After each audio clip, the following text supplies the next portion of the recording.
The secret ingredient for Just Cause is that the game is a proper sandbox.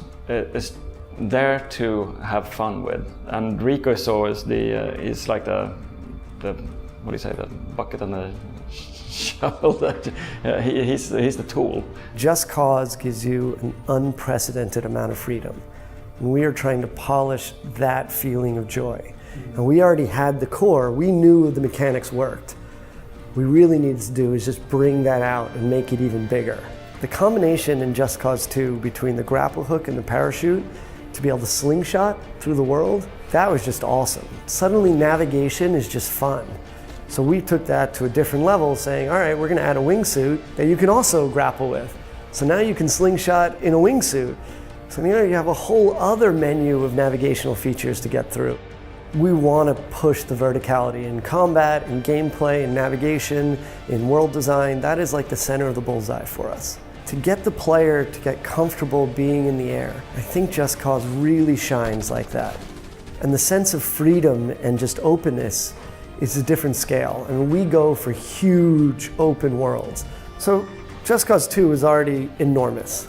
We really want to focus now on density and the feel of the world itself. So we didn't necessarily have to just do increased landmass, but we have certainly gone a lot bigger when it comes to density of the world. And now it's not just on top of the world, we also have caves and tunnels and all sorts of stuff there too.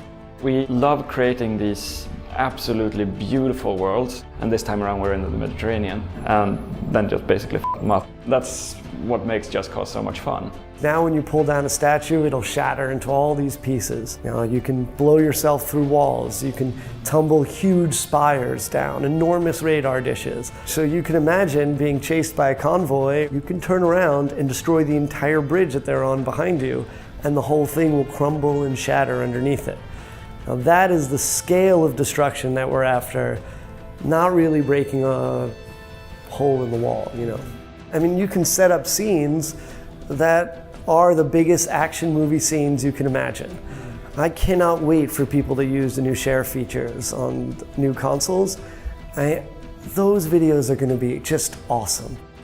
It's a fine balance between being just outright stupid and fun, and I think Just Cause is it's always balancing on that very fine line. What percentage stupid and what percentage serious would you say the game is right now? I'd say it's 70% stupid. Just Cause 2 was actually more 80%, I would say.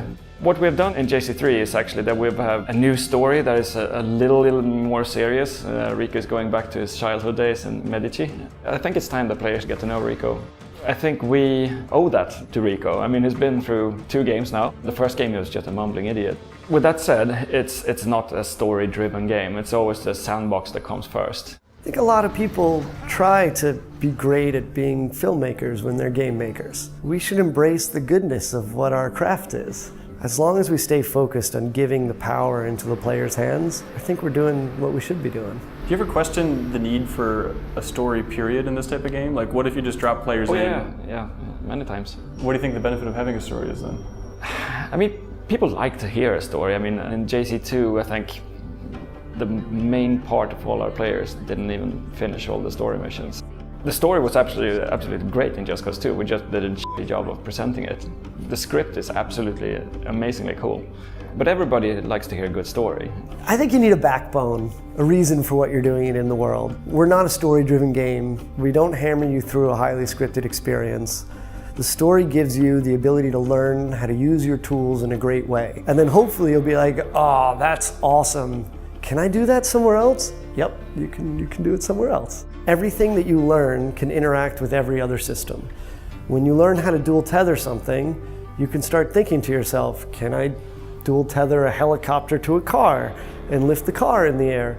Yes, you can. So it kind of drives you through, and we can introduce you to the characters that you're hanging out with and give you the impetus to overthrow the evil dictator at the end. For us, it's that balance, and we're always focusing on the sandbox first in every game we do. It seems like the more wacky elements you put in a Just Cause game, the more the fan base is going to react to it. Yeah. So what's stopping you from just putting a jetpack in the first mission and dinosaurs and just everything wacky you can imagine? There's always a lot of ideas, but to create that super polished experience, time, basically. You have to focus. If you do too much too wide, you don't get the same level of quality.